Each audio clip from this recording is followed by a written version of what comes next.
प्रश्न उत्तर में आते हैं, कहते हैं कि भगवान का हमने कभी कुछ बुरा तो किया नहीं, भगवान ने हमारे साथ बड़ा बुरा किया, एक ही लड़का था उसको छीन लिया।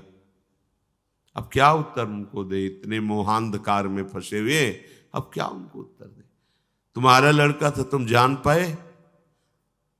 तुम्हारी क्या सामर्थ्य है कि तुम कुछ एक अंगुली की भी रचना कर लो?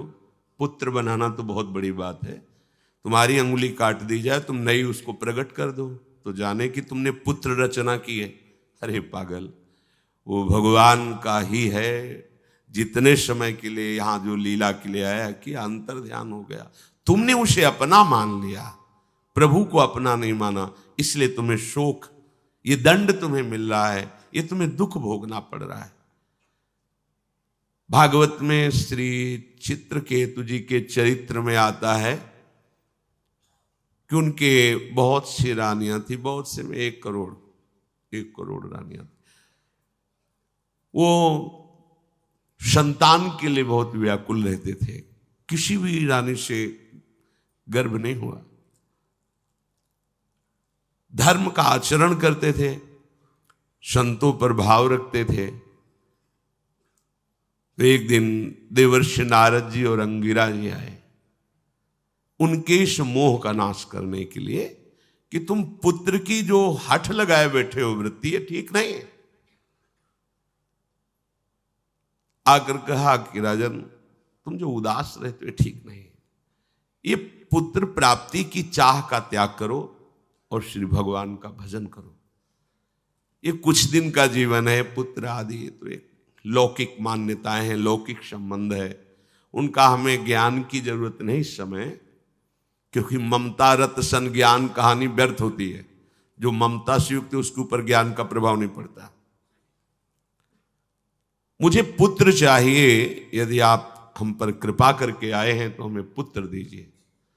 तो आपको पता होना चाहिए, यहां सृष्टि की कोई भी वस्तु एक रस नहीं रहती, इसलिए प्राप्ति में हर्ष होता है और विछोह में शोक होता है। तो आपको पता है आपको भी हर्ष और शोक ही होगा, पर ममता से जो युक्त होता है उसको ज्ञान की बातें समझ में नहीं आती। उनका आप जो कामना कर रहे हैं ठीक है, भगवान की कृपा से उसकी पूर्ति होगी।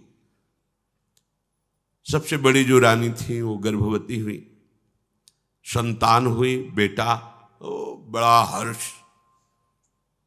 अब तो जे ही राज दरबार से समय मिलता सीधे भाग के बड़ी रानी के महल में। जो अन्य रानियां थी वो आपस में बैठकर संगोष्ठी की, जैसे रसिकों की संगोष्ठी होती है ऐसे प्रपंचियों की भी होती है कि अब तो राजा हमारी तरफ देखते ही नहीं, बोले आना, उनके बेटा हो गया, हमारे बेटा नहीं, तो इसलिए बोले हम सबको राजा की तरफ से दूर करने वाला यही तो है ना बेटा, मार देते हैं, बेटा मर जाएगा तो फिर आगे चलकर हम सबसे प्यार करेंगे, ऐसा ही। तो जो धायमा सेवा में थी तो रानियां ही थी, शासन और प्रलोभन दोनों वृत्तियों का प्रयोग करके उससे कहा बालक को जहर दे दो। दूध में जहर दे दिया गया। कुछ समय के बाद बड़ी रानी अपने बच्चे को लाड़ दुलार करने के लिए गई तो देखा श्याम वर्ण जहर का प्रभाव। अब हाहाकार, राजा व्याकुल होकर चित्रकेतु जी आए, कैसा विलाप कर रहे हैं। जब किसी धर्मात्मा को क्लेश होता है तो महात्मा वहां जरूर पहुंच जाते हैं या उनको महात्माओं का सहयोग दे दिया जाता है, ये भगवान की तरफ से होता है। फिर अंगिराजी और देवर्षि नारद पधारे, कहा राजन तुमसे कहा था यहां की प्रत्येक वस्तु जो प्राप्त होती है उसमें हर्ष होता है, और चूंकि नाशवान इसलिए जब नष्ट होगी तो शोक होता है। आप हमारी बात को समझ नहीं पाए थे, अब समझ लीजिए। उनका मुझे उपदेश नहीं, मुझे हमारे पुत्र से बात करनी है, बात करनी है, अभी बुला देता हूं। वो सामर्थ्यशाली महात्मा आकर्षण किया, जीवात्मा उपस्थित, बोले देखो ये तुम्हारे पिता तुम्हारे लिए कितने दुखी हो रहे हैं, आओ अपने शरीर पे आ जाओ। अरे उनका महाराज आप क्यों ऐसी मजाक की बात करते हैं, हमारा बाप है, कई बार ये मेरा बेटा बना, मेरी पत्नी बना, इसको पता है ये मेरा अरे कुछ समय के लिए अपने कर्म बंधन से जकड़ कर इसके पास आया था, मैं इसका पुत्र नहीं हूं। ऐसे कठोर वचनों से बोले कि राजा को होश हो गया। अरे मैं जिसके लिए इतना रो रहा हूं, हाय हाय कर रहा हूं, कैसे बोल रहा है। अंतर्ध्यान जीवात्मा। बस उसी समय उनको वैराग्य हुआ और भगवान शंकरषण की आराधना करके भगवत साक्षात्कार किया। इस संसार को हम सत्य मान रहे हैं, रिश्ते नातों को सत्य मान रहे हैं। क्यों? भगवान कह रहे असत दधाना पुरुषा, क्योंकि उनको मेरे पर श्रद्धा नहीं है, इसलिए उनकी ये दुर्गति हुई। क्या दुर्गति? वर्तमान में शरीर से राग हो जाना, शरीर संबंधियों से राग हो जाना, शरीर भोगों से राग हो, वर्तमान में दुर्गति है। इसका परिणाम तो दुर्गति है ही है, केवल दुर्गति परिणाम है, केवल दुर्गति। और प्राय हम सब इसी में फंसे हुए हैं। मृत्यु संसार वर्तमनी, भगवान कह रहे हैं या मरना ही मरना है, सब प्रतिक्षण मर रहे हैं।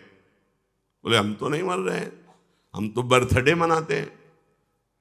कहां मर रहे हैं? अज्ञान है, इसलिए तुम नहीं जान पा रहे।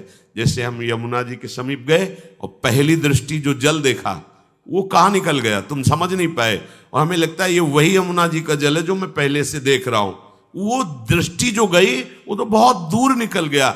ऐसे ही ये संसार के जितने भी व्यक्ति, पदार्थ, वस्तु, ये सब इतनी जोर से चलायमान है कि आपको पता नहीं चल पा रहा कि गति हो रही। आपको लग रहा है मैं स्वस्थ और बढ़िया, प्रतिक्षण मर रहे हो। आपकी श्वास नष्ट हो रही, आयु नष्ट हो रही, स्वास्थ्य नष्ट हो रहा है, आपको पता नहीं है। मृत्यु संसार वर्तमनी, यहां मरना ही मरना है, विनाश ही विनाश है, पर तुम्हें समझ में नहीं आ रहा। जैसे कसाईवाड़े में जीव बंधे होते हैं, बकरे, गाय आदि, भैंसे आदि, तो उनको भी चारा डाला जाता है, क्योंकि 2-4 दिन बाद नंबर आएगा, तो ऐसे नहीं रखते, वो भी चारा डालते। अब वो बड़े आराम से खा रहा है, पंखा चल रहा है, खा रहा है, सोच रहा है बहुत बढ़िया जगह आ गए, लेकिन उसको ये पता नहीं कि दीवार के बगल में गड़ासा लगा है, नंबर आने पर तुरंत काट दिए जाओगे। ठीक ऐसी हमारी दशा है। स्त्री भोग, संसार भोग, राग सब इकट्ठा है। हम बड़े मौज में, और ये पता नहीं कि काल रूपी कसाई केवल समय का इंतजार कर रहा है। आया, पूरे के पूरे को नष्ट कर दिया, कुछ नहीं बचा। सब हमारा कमाया धमाया, सोचा विचारा, सब भावात्मक कल्पनात्मक, सब विध्वंस। बचा तो अविनाशी भगवान का भजन, वो किया नहीं तो हुआ क्या? बोले विनाश ही विनाश, कुछ हाथ नहीं लगा। यह मनुष्य शरीर केवल भजन और भगवत प्राप्ति के लिए मिला है। भगवान ने कृपा करके संपूर्ण कर्मों के फल को रोक करके आपको मनुष्य बनाया है। ये आप अपने कर्म से मनुष्य नहीं बने। कबहू करी करुणा नर देहि, देत ईश बिनु हेतु, बिनु हेतु, बिना किसी हेतु के भगवान ने हमें शरीर दिया है भगवत प्राप्ति के लिए। संस्कृति मांझ बरियाई के पायो, सेवक जी महाराज जी को, संस्कृति के चक्र को, कर्मों को रोक कर भगवान ने बीच से निकाल कर मुझे मनुष्य बना दिया कि चल अपना कल्याण कर ले। सतत मेरा भजन करके, मेरे आश्रय में, मेरे चिंतन में तुम मेरे को प्राप्त हो जाएगा। ऐसे बढ़िया अवसर को प्राप्त करके हम भगवान से वादा भी करके आए थे गर्भ में, बस एक बार निकाल दो इस नर्क से, दोबारा इस नर्क में नहीं आऊंगा, ऐसा भजन करूंगा।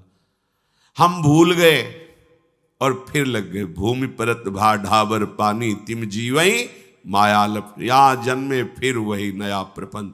ये अम्मा, ये बप्पा, ये भैया, ये रुपया पैसा, भोग सामग्री नया नया लग रहा है। अनंतों बार भोग चुका है, पर उसे नया लग रहा है। विस्मृति के गर्त में पड़ा हुआ उसे नया लग रहा है। पूरा जीवन फिर उसी प्रपंच में, और फिर मृत्यु, फिर जन्म। कभी तो विचार करो इस पर कि यह हमारी दुर्गति तब तक चलती रहेगी जब तक श्रीहरि में हमारी श्रद्धा समर्पित नहीं होगी।